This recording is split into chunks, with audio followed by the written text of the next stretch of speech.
Everybody, and welcome back to Automate Live. My name is Win Harden. I'm the co-host of Manufacturing Matters podcast, and I'm thrilled to be here today with Moti Strobach. How you doing today, Moti? Very good, thank you. Beautiful. Moti is the Vice President of Cross-Industry Business Development at Valens Semiconductor. So how's the trip been from Israel, Moti? Long way, but weather is great, so Weather's great. we can enjoy the weather The here. equipment showed up, no missing pallets. Everything is okay. Fantastic. So for those who may not know Valens Semiconductor, Moti, tell us a little bit about what y'all do. So Valens is a semiconductor company, and we provide the chipset for high-performance connectivity. Okay. There are a lot of industries that need this type of high-performance connectivity, and we are working with leading vendors in the industry. Mm-hmm. We have companies like Logitech, Epson, Samsung that are using our technology. We have companies like in the automotive companies like Mercedes, Daimler is using our technology inside the car for high-speed connectivity. Right. So if you are lucky and you have a Mercedes car, then it means that you have our technology inside. You enjoy it. Other companies are like Siemens, Beckhoff, B&R, that they use our technology for human-machine interface extension, having the ability to control using interactive display from a long distance. Okay. And we're very popular for most of the companies that we have today. They use our technology chipset that is doing HDMI, USB controls, and that's why it's very good for human-machine interface and digital signage. Okay. So wherever high bandwidth, high reliability, data connections need to be, that's where Valens is focused in at. Exactly. That's the place where we do the best. Very cool. And I know we're going to get a lot deeper into some of those applications you talked about, automotive and others, and about why you're here at Automate. But this is your first time coming to Automate, if I'm correct. Is that right? Yeah, that's right.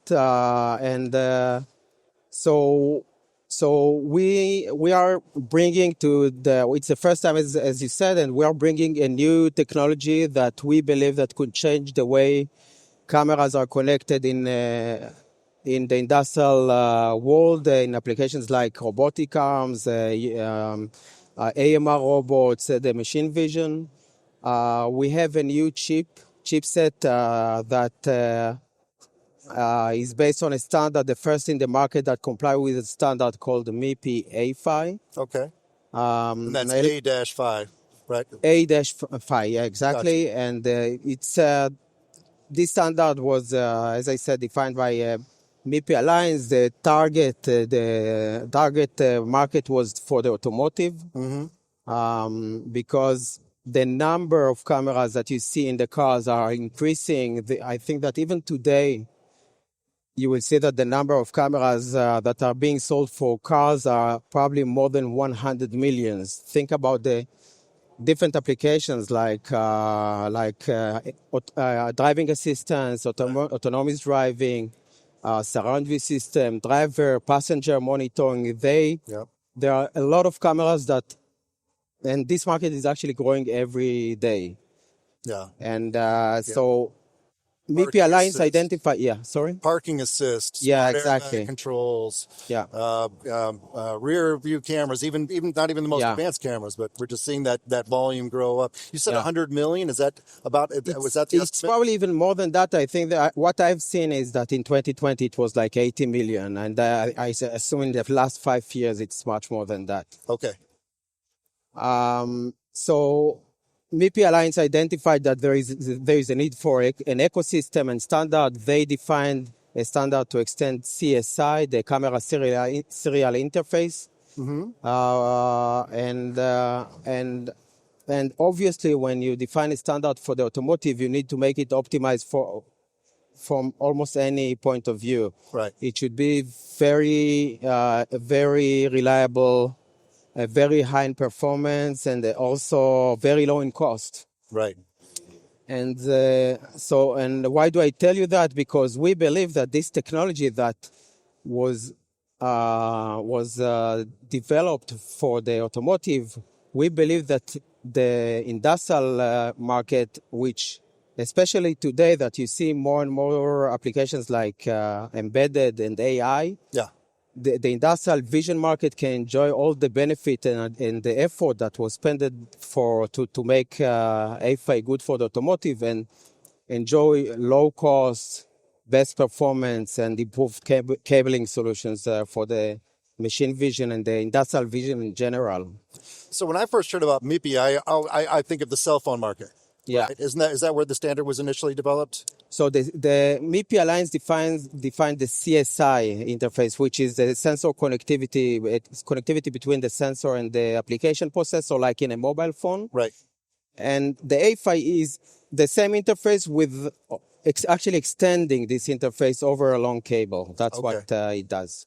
Yeah. So the PHY does reply to a physical layer then, saying that you've got a different physical layer a little bit. Yes, that's right. Okay. Yeah. And it's interesting you talk about the growth of MIPI in industrial applications, because we see this is initially cell phone communication standard that was initially developed and chipsets around that. But then as we go into automotive, these are safety critical systems. Yes. Right? I mean, facial recognition on my cell phone may not actually let someone go into the hospital. But if you've got a backup camera or autonomous driving vehicle, and when those cameras go down, then we have the chance for harm or something worse. Yeah. So is that part of why you see this making the transition into industrial applications? Yeah, well, again, it's the same problems that you have in a car are there. Yeah. You need let's take as an example, as you said, the autonomous driving. Yeah. The link should be the most reliable link, right? This is the technology that later the car will take decision what to do, right? If to press on the brakes or anything else. Right. And the industrial market, you have the same challenges. You don't want to have a production line stop because of failure of a cable, right? Right. So, plus, in a way, put employees at risk too, possibly, quite Yeah. possibly. If there's safety considerations, things of that nature. Yes, that's right. Right. And it also brings additional advantages, improved cabling. We have features like advanced diagnostics that you have. You can actually know when is the point that you need to maintain the cable. I've heard Like a maintenance element. So is it actually providing the health? Yeah. Some information on the health of the cable itself. Yeah, exactly. I've been here in one of the booth here for that. I see that the size of the cameras and the thickness of the cable and Right. they told me that the challenge is that even if you can replace the cable might be very cheap, but the cost for the maintenance could be very expensive. And the fact that the machine stops, that's the thing that costs the most. The fact that you cannot. Well, yeah, the downtime, stops. the lost productivity becomes the greatest loss to the company, right? It's not the cable itself Exactly. necessarily, Yeah. or even running a new cable or replacing Yeah. the cable, but that lost productivity can result Yeah. in millions of dollars per minute, depending on what industry you're in. So I could see that being a critical component. I'm just curious, if you don't mind me asking a question, is that done through error detection in terms of like forward error code correction, or is it actually measuring electrical responses, conductivity resistance? So the standard itself actually defines every chip that supports A-PHY. Okay. The standard defines 6 levels of performance that you can get from the link.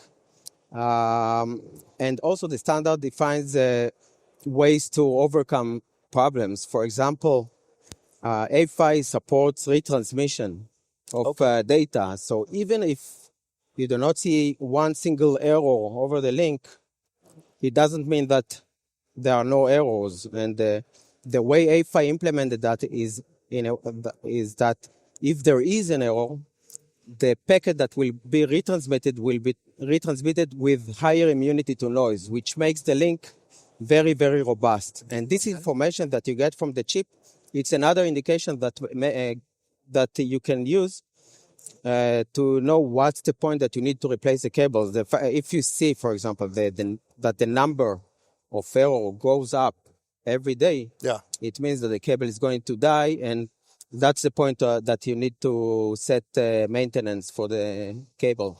So it's the system itself is partially defined and designed, right, to be EMI resistant a little bit too. I mean, if we're not just Yes. talking about cable conductions, but it's able to adapt to changing environmental conditions. Exactly, yeah. That's fantastic. That's really cool. So, do you have products here today that you're showing that are using the? Yes, we actually have very nice demos that show all the advantages of A-PHY. We show here very challenging links that the chip should overcome.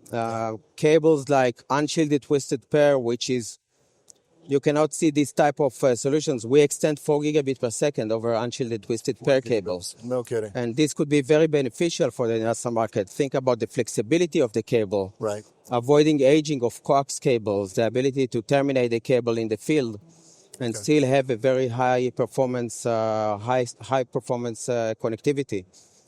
We show demos of micro coax, very, very thin cables that we extend both power and 8 gigabit per second over the link. 18 gigabit per second. Long cables, we can do up to 30 meters, 8 gigabit per second as well. So Right.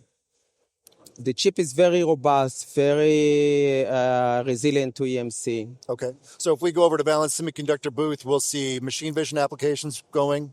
We've got cameras hooked up right now where we're sending image data. So we show that we have some demos that show the advantages of the technology. We have an excellent product from D3 Embedded that they integrated A-PHY to both the camera side and also an NVIDIA platform that integrates 8 ports of A-PHY. So it's actually an embedded system ready in the market, supports A-PHY, and with the ability to connect up to A-PHY cameras, each one of them up to 8 gigabit per second. Okay. Now, I know a lot of other dedicated, very high bandwidth, high reliability standards or communication protocols, like in machine vision, Camera Link is something. When that first came out, the chipsets were expensive. You needed a frame grabber, you needed both end chipsets at both ends to be able to handle it, right? Yeah. Is it the same conditions for MIPI or A-PHY, or does that autonomous vehicle connection, that cell phone connection give us? So I think that there are a couple of things that are different. First, the fact that it's a chip that the target is for automotive means that the price point is better than solutions that are fully dedicated for the industrial vision. This is one point. Right. Second, the technology that you're talking about, for example, camera link, GigaVision, QuackSpress, they all need an FPGA in order to implement the protocol, which makes the camera much more complex, bigger, higher power. Yeah. And A-PHY, if you will come to our booth and see the camera, you can see that camera can be as small as like less than 1 inch of size. And they're also very low in power. So, Modi, I know we're getting close to the end of our time, but is there anything else that you're showing over at the booth other than the MIPI A-PHY? Yes, so we actually have a new product, an extender for USB vision. USB 3 vision. USB 3 vision. Yes, sir. It's an extender, and it is based on a new chipset that we have for the professional audio video market and the IT market. This chip can extend full USB 3, USB 2 controls, power over category cable up to 100 meters. 100 meters. And that's over copper? Yeah, category cable. Okay. No, category. Yeah. Beautiful. Copper. Gotcha. And normally you have to go to fiber to get that kind of length. In most cases. Yeah, that's right. So we that's can with a single repeater? Yeah. No. Oh, wow. Wow. And we have a lot of customers that are already releasing products based on that to the market, USB 3 extenders. So if you find USB extenders in the market, probably they are based on HDBaseT Valens technology. Awesome. And we also took it one step further in the case of the industrial, and we made an industrial extender optimized for USB 3 vision.